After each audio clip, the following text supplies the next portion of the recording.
Hadis riwayat Abu Daud di kitab yang sama. Ada dua jenis doa puasa yang disampaikan di sini. Pertama di nomor hadis 2357. Yang kedua nomor selanjutnya 2358. Sebentar. Jadi Abu Daud itu nama aslinya Sulaiman dari Sijistan, dikenal dengan Sulaiman As-Sijistani. Beliau ini hafal kurang lebih 500.000 hadis. 2357, 2358. Yang terakhir itu ngarang. Lihat sini. Ini satu, ini yang kedua. Perhatikan, cuma beda satu nomor. Yang ini yang dipopulerkan termasuk di kita dengan bacaan Allahumma lakas sumtu wa ala rizqika aftartu. Ya. Allahumma lakas sumtu wa ala rizqika aftartu.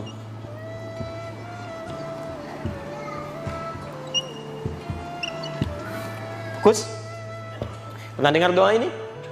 Atau ada tambahan riwayat lain, Allahumma lakas sumtu wa bika amantu, dan seterusnya. Pernah dengar ini? Taib, maka sumber utamanya diantaranya ada di Abu Daud, nomor hadis 2357. Yang kedua, ada hadis juga yang sangat populer, termasuk di Ad-Daraqutni, ya, dengan kalimat Dhahabadh dhama. Ya, Dhahabadh dhama'u wabtallatil uruq, wa thabatal ajru insyaallah. Tallatil uruq wa thabatal ajru insyaallah. Insyaallah. Dua doa ini kalau kita lihat rujukannya tersebut dalam kitab yang sama, hanya beda satu nomor, tapi nanti dengan penilaian yang berbeda. Yang ini diperselisihkan oleh ulama. Ada yang berpendapat bahwa riwayatnya sahih, walaupun juga ada hadis-hadis lain yang serupa yang nilainya lemah, dhaif. Cuma dalam kaidah ketika dhaif bertemu dengan syahid yang lainnya maksudnya menguatkan. Ya, misal ada di sini 3 orang, satu orang lemah ingatan, yang satu ingatannya sedang, yang satu ingatannya kuat. Bertemu 3 orang ini menyampaikan isi yang sama walaupun dengan substansi, walaupun dengan kalimat yang berbeda. Yang satu mengatakan, tadi Ustadz Adi mengatakan ada di hadis riwayat Abu Daud, nomor hadis misalnya saya sebutkan yang ini 2357. Yang kedua mengatakan nomor hadis 2357 kata Ustadz Adi.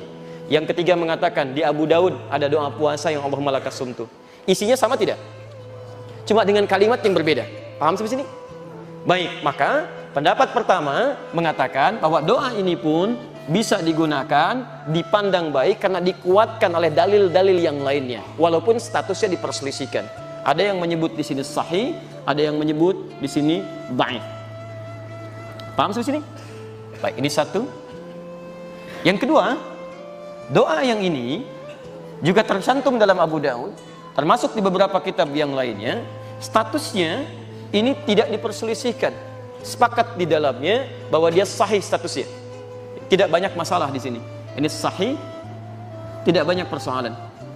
Ya, jadi tidak diperselisihkan. Kaidah mengatakan, kalau ada di antara dua petunjuk kepada kita, yang satu sekalipun bisa digunakan tapi masih diperselisihkan, sedang yang satu tidak ada perselisihan di dalamnya, maka yang tidak ada perselisihan dipandang lebih kuat untuk diamalkan.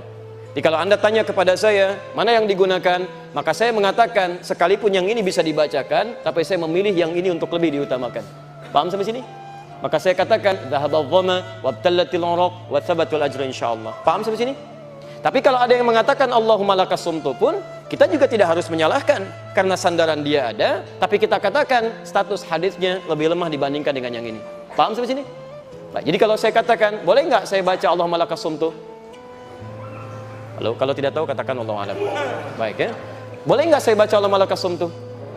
Baik, secara fikih boleh dilakukan karena dalilnya ada, ya kan? Walaupun dia menggunakan hadis yang diperselisihkan, tapi dia bisa katakan ada kok yang mensahihkan, walaupun ada juga yang mendhaifkan. Tapi kalau saya katakan misalnya, mana yang paling dipilih? Lebih kuat mana? Dhahabadh dhama atau Allahumma lakas sumtu? dhahabat dhama. Maka ketika ada persoalan semacam ini, supaya kita keluar dari perselisihan, supaya keluar dari banyak perdebatan, lebih baik kita memilih sesuatu yang tidak banyak peluang di situ untuk dipersoalkan lagi. Paham sampai sini?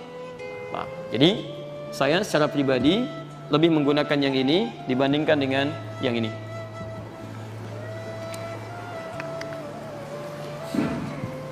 Jelas di sini? Baik. Jadi jangan sampai Anda berdebat hanya persoalan masalah ini gitu kan? Baik, jadi misalnya mohon maaf ya, mohon maaf. Tapi sampai ribut, ya saya Allah malakasumtu, saya misalnya dhahabat dhama dan sebagainya. Ribut di situ, saling mencela dan Anda menghilangkan esensi puasa Anda di situ. Bukankah mencela menghilangkan pahala puasa? Ya kan? Bukankah merendahkan orang lain menghilangkan pahala puasanya? Mengurangi kemuliaannya. Jadi sekali lagi saya tanamkan, kalau ingin bacakan doa puasa, yang paling kuat posisinya bacakan yang dhahabat dhama.